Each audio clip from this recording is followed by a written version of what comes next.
Nagpatawag si Satanas ng isang pulong para sa masasamang espiritu mula sa buong mundo. Sa simula, sinabi niya, hindi natin pwedeng payagan ang mga Kristiyano na bumalik sa simbahan. Hindi natin pwedeng hayaang patuloy silang magbasa ng Biblia at alamin ang katotohanan dito. Higit sa lahat, kailangan natin silang pigilan na magkaroon ng masiglang relasyon sa kanilang tagapagligtas, si Jesus.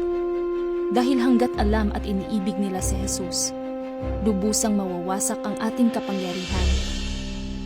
Kaya kahit bumalik sila sa simbahan, kailangan nating bawiin ang kanilang oras para isipin nila na tila'y sila'y namumuhay kay Jesus, ngunit hindi nagtataglay ng tunay na ugnayan kay Hesukristo. Ito ang layunin ng pulong na ito. Pagkatapos, itinuloy nito, ang layunin natin ay ang mawala ang kanilang focus sa tagapagligtas at siguruhing ang kanilang oras ay tila makabuluhan.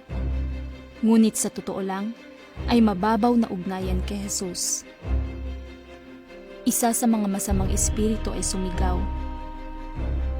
paano natin ito magagawa? Sumagot si Satanas, panatilihin silang abala sa mga bagay na hindi naman kailangan sa kanilang buhay at punuin ang kanilang isipan ng mga walang katapusang plano. Nagpatuloy pa, udyukin sila na palaging bumili, bumili, at patuloy na mangutang. Kumbinsihin ang mga asawang babae na kunin ang mga trabahong nangangailangan ng mahabang oras ng trabaho.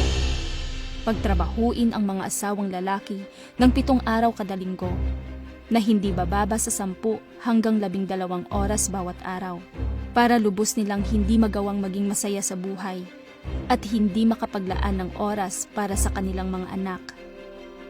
Kapag ang kanilang mga pamilya ay mabilis na nawasak, wala silang mapupuntahang lugar upang maibsan ang kanilang stress. Labis na gisingin ang kanilang mga isipan para hindi nila marinig ang mahinang tinig ng Diyos. Himukin sila na palaging magkaroon ng radyo o iba pang mga audio device na tumutugtog saan man sila pumunta. Siguruhin na ang kanilang telebisyon, video player, DVD player at mga computer ay palaging tumutugtog ng ingay sa kanilang mga tahanan.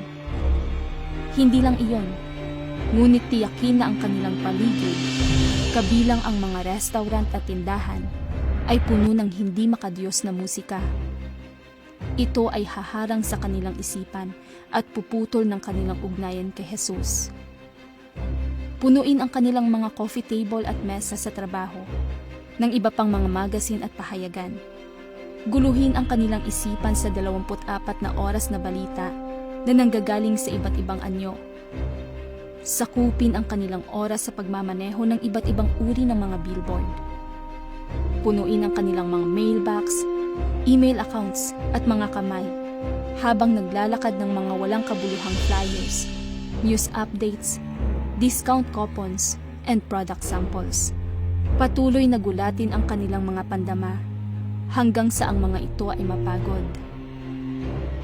Laging ipakita sa kanila ang mga payat at magagandang modelo sa mga magazines at telebisyon para ang mga asawang lalaki ay maniwala na ang mga babae sa labas ay laging mas kaakit-akit, na magiging dahilan upang hindi sila masiyahan sa kanilang mga asawa.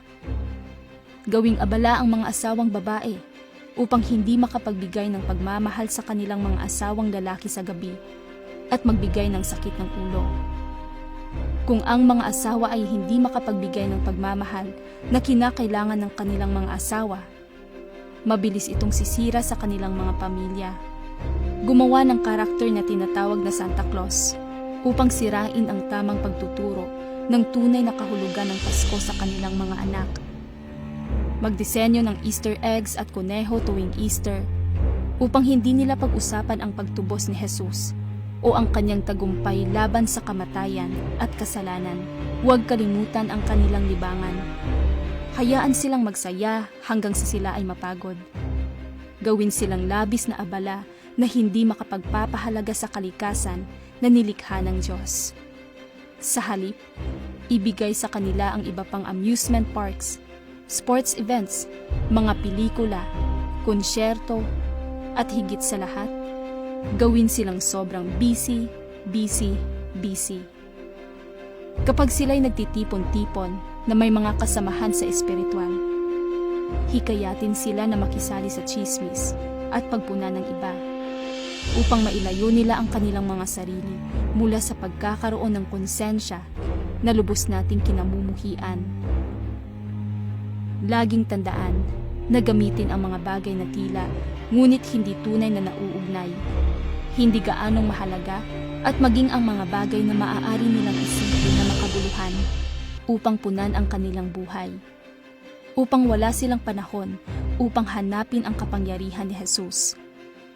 Hindi magtatagal, magsisimula silang mamuhay sa pamamagitan ng kanilang sariling iniisip na lakas sa sarili, isasakripisyo maging ang kanilang kalusugan at pamilya, lahat para sa mga bagay na maaaring mukhang may kaugnayan, ngunit sa totoo lang ay hindi gaanong mahalaga o maging walang kahulugan.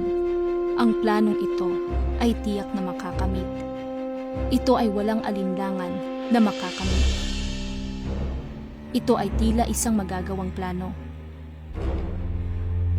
Ang masasamang espiritu ay masigasig na nagsimulang magtrabaho, na ginagawang mas abala ang mga mananampalataya ni Jesus sa buong mundo at mas nagmamadali.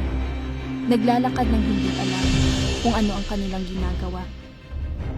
At pagkatapos, malalaman natin na kakaunti ang panahon nila para sa Diyos at sa mga pamilyang inihanda ng Diyos para sa kanila.